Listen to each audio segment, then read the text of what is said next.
adalah larangan untuk meninggalkan doa di saat lapang. Ini diantara penyebab tidak diijabahnya doa seseorang di saat sempit. Ketika dia di saat bahagia, di saat lagi senang, nggak mau doa sama Allah. Doanya cuma di saat sempit. Kita aja seorang manusia nggak suka dengan seorang teman yang ingatnya kalau pas senang-senang doang. Atau pas lagi dia senang, dia nggak ingat sama kita. Tapi kalau dia lagi sulit, nah baru dia datang ke kita. Baru dia minjem uang. Di dalam Al-Quran, Allah mengatakan di surat Yunus, wa idza massal insanu durru da'ana li jambihi aw qa'idan aw qa'ima. Bahwasanya ketika seorang itu mendapatkan sebuah keburukan, maka dia pun berdoa kepada kami, entah dalam kondisi berbaring atau kondisi duduk atau kondisi berdiri. Ketika kami hilangkan keburukan dari dirinya, maka dia pun berlalu seakan-akan dia tidak pernah dihilangkan keburukannya oleh Allah. Itu ketika dia sudah dalam kondisi bahagia, dia nggak lagi berdoa kepada Allah. Dalam sebuah hadis disebutkan tentang kisah Yunus alaihissalam. Ketika Yunus dilemparkan ke dalam laut, kemudian dimakan oleh ikan. Maka Yunus berdoa kepada Allah dengan doanya yang terkenal, La ilaha illa anta subhanak inni kuntu minadh zalimin. Dia pun berdoa kepada Allah. Doanya ini terdengar sampai ke langit.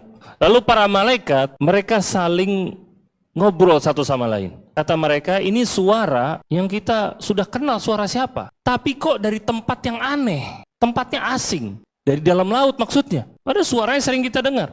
Kemudian Allah mengatakan, tidakkah kamu mengenal itu adalah hambaku Yunus? Maka para malaikat pun berkata kepada Allah, ya Allah, kabulkanlah doanya, karena dia termasuk hamba-hambamu yang senantiasa berdoa di saat lapang. Maka tolonglah dia sekarang di saat sempit. Makanya Nabi SAW, beliau bersabda, ta'arraf ilallahi firraha, ya'rifka fisyiddah. Kenalilah dirimu kepada Allah di saat kamu lapang, maka Allah akan mengenali dirimu di saat kamu sempit kesulitan.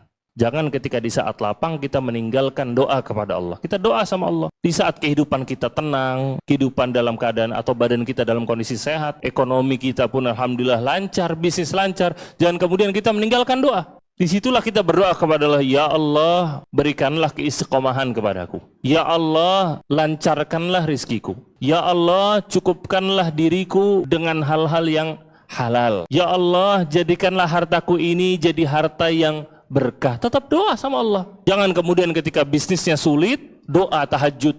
Ketika untungnya banyak, udah lupa sama Allah.